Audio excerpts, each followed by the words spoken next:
Welcome back, everyone, to another deep dive.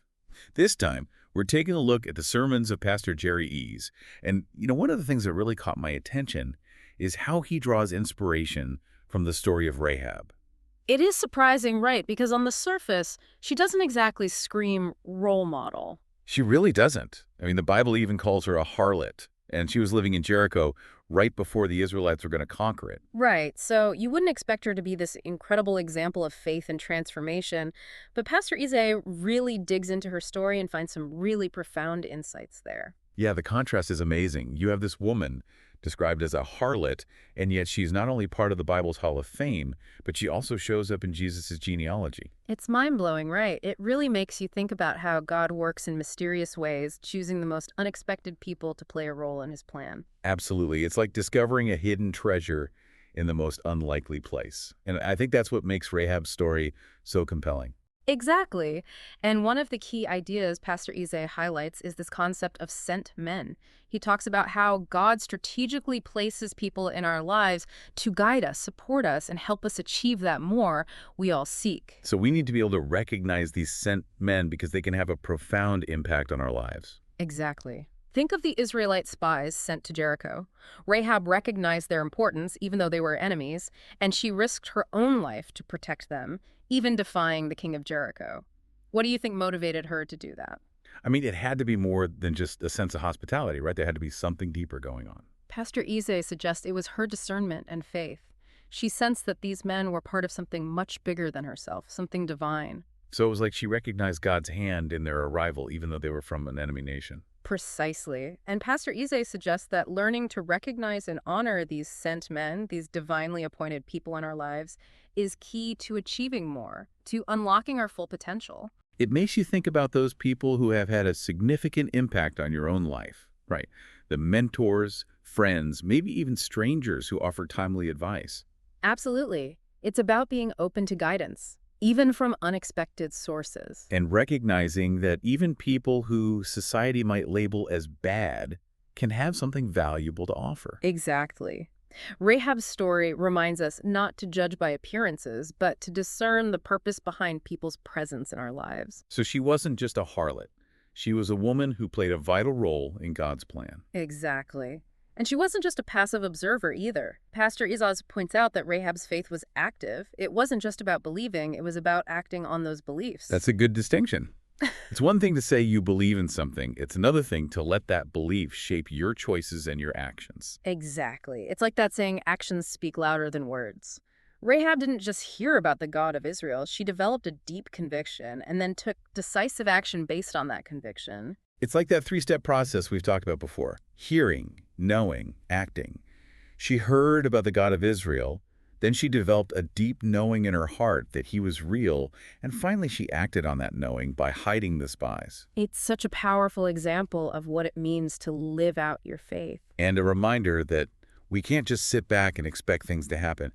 We have to be active participants in our own growth and transformation. Exactly. And one of the most striking symbols in Rahab's story is the scarlet thread. Oh, right. It's such a visual reminder of her courage and her faith. Exactly. The spies told her to hang it from her window to mark her house for protection during the invasion. It's like this beacon of hope amidst the chaos and destruction. Right. And Pastor Eze makes a brilliant connection between that scarlet thread and the blood of Jesus.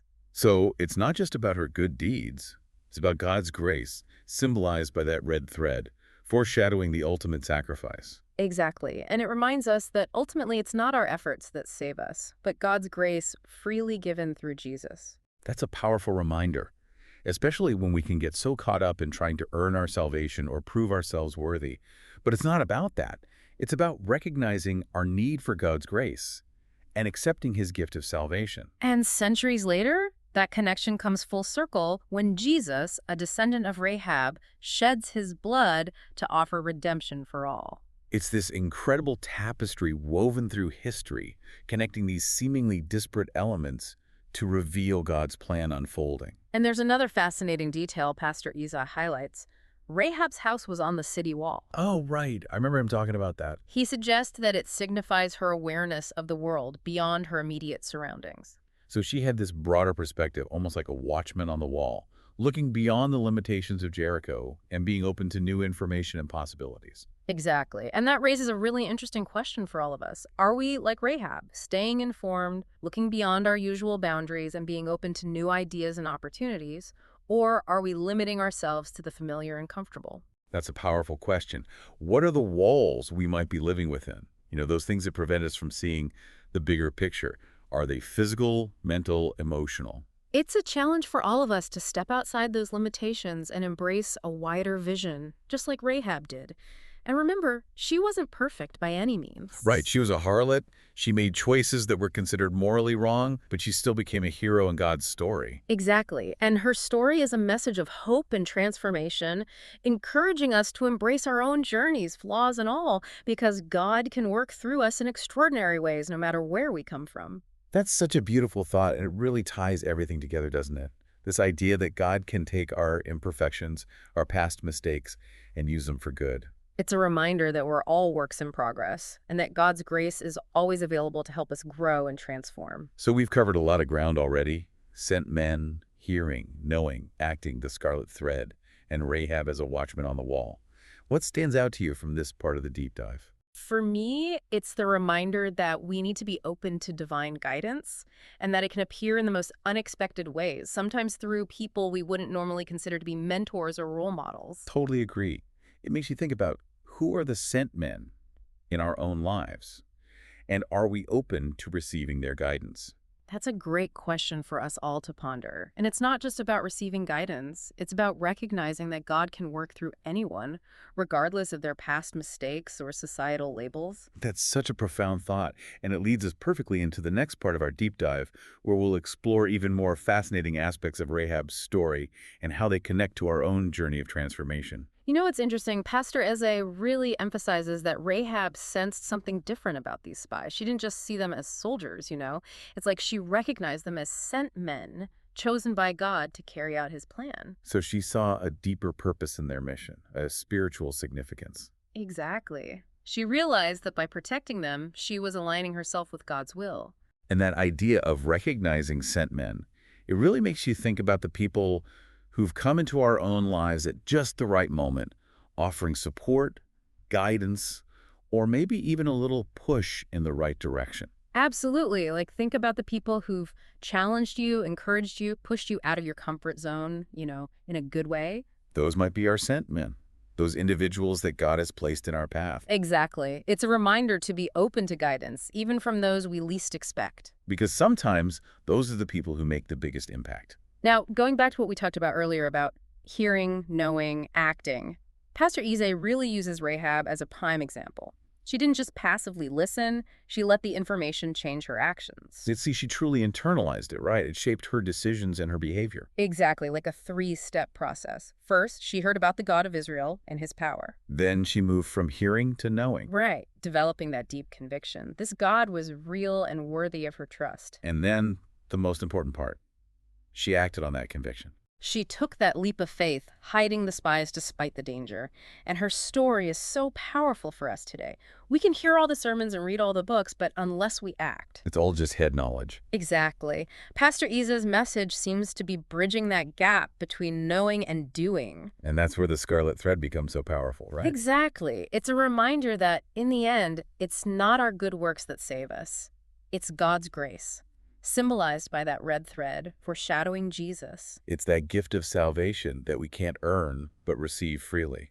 And it's interesting how Pastor Eze doesn't try to hide Rahab's past, He acknowledges she was a harlot and made choices society saw as wrong. It's so important, right? He doesn't try to sugarcoat her story or pretend it didn't happen. Exactly. He uses it to show that God's grace is open to anyone. It doesn't matter our background or mistakes. It's a message of hope and transformation. Exactly. Reminding us that our past shouldn't define us. And it's so powerful how Pastor Eze describes Rahab as a watchman on the wall, because her house was literally on the wall. Giving her a unique perspective, a wider view. He's encouraging us to be like her. Stay informed, look beyond our comfort zones, be open to new ideas. Challenge our perspectives. It makes you think about the walls we build in our own lives. What limits our thinking, experiences, potential? Are we trapped by our own fears, doubts? Or those limiting beliefs? And it's not just about physical walls, it's also about those mental and emotional barriers we've created. So how do we break free? How do we become more like Rahab, watchmen in our own lives? It takes intentionality, expanding our horizons, seeking new knowledge, opening ourselves to different viewpoints. And being willing to be uncomfortable, Right. embracing those unknowns. Absolutely. That's where faith comes in, trusting God even when we don't have the answers. He's working behind the scenes, leading us to something greater. And it's amazing how Pastor Eze connects Rahab's position on the wall with this spiritual idea of being a watchman. He's telling us, don't just stay in your comfort zone. Look beyond those walls. Right.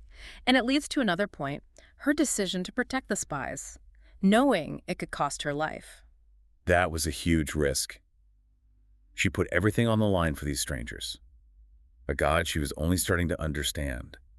What gave her that courage? It was a deep conviction. She had heard the stories about God's power, the Israelites' escape from Egypt, and something inside her resonated with that. It wasn't a blind leap of faith. It was rooted in what she'd learned, her experiences. It was a decision from the heart. Pastor Eze points to this as true faith in action. It wasn't just about believing, it was about stepping out. And those actions had huge consequences. She didn't just save her own family, She helped the Israelites conquer Jericho. which led to them establishing their nation. It reminds us that even our seemingly small choices have a ripple effect. We're all part of a much larger story. Exactly. Rahab's story makes us think about the impact our choices have on the world. Are we making a difference, even in small ways? It's not always about those grand actions. Sometimes it's the everyday choices, living by our values. I love that. Like a mosaic. Each little piece might seem insignificant. But together, they create something beautiful. And in the same way, those everyday decisions can have a huge impact. It's inspiring how Pastor Eze takes Rahab's story, weaves it into this tapestry of meaning, and brings us this message of faith, courage, and transformation. It's not just ancient history. It's relevant, a reminder that God can work through anyone to achieve his goals. Even when we don't see our own potential. Absolutely. What resonates with you most from this deeper look into her choice to protect the spies, her defiance, her transformation? It's that reminder. We're not limited, not by our circumstances or our past. It's empowering to see ourselves as God sees us. Yeah. Yeah, it's like he's saying, don't let your past hold you back. God can redeem any situation. It really is powerful.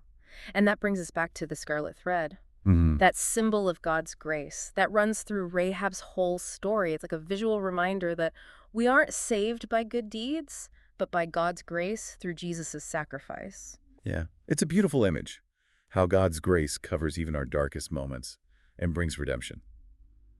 New beginnings. It makes you think, do we sometimes focus so much on being good that we forget about grace? I think so. It's not about perfection, about having it all figured out. Right. Yeah. It's about recognizing our need for God and surrendering to his plan, even when it looks different than we expect. Absolutely. And Pastor Eze really highlights how Rahab was willing to just step out in faith, even when she didn't have all the answers. She just trusted God and acted on his promises. It's a powerful lesson for us today, especially in a world that's all about control and certainty. Rahab's story reminds us that sometimes the biggest acts of faith are about taking that leap of trust, even when we don't know what's coming next. It's so true. I think we can all relate to that feeling of wanting to be in control, to know what's going to happen. But maybe there's freedom in letting go of that need to micromanage everything and just trusting that God is working things out. It reminds me of that verse, "For we walk by faith, not by sight." And it wasn't just blind faith for Rahab either. She had heard about God. She had seen his power in the stories of the Israelites leaving Egypt. Her faith was based on something real. Exactly. It was a deep conviction based on what she'd learned and experienced. And that's what we should all strive for in our own faith journeys, to deepen our understanding of God, learn from his word, and have experiences that confirm his presence in our lives. Yeah, sometimes we can get stuck, relying on the same old ways of thinking and practicing our faith. But Rahab's story is like this call to action, to seek a deeper, more informed faith that can help us through tough times. Absolutely. And as we grow in our faith, maybe we can become more like Rahab watchmen on the wall, discerning the times, seeing opportunities to act, and trusting God every step of the way. It's incredible how Pastor Eze uses her story to show us what it means to live a life of faith, courage, and transformation. This isn't just a story from the past, it's a message for us right now. It reminds us that more isn't always where we expect it. Sometimes it's in the unexpected places, in the seemingly small or insignificant. even in the bad girl next door. So as you go about your day, think about Rahab's journey. What stands out to you? What unexpected sources of wisdom or inspiration have you found in your own life? And as you continue your own deep dive, remember, stay open, be discerning, and never underestimate the power of a single act of faith.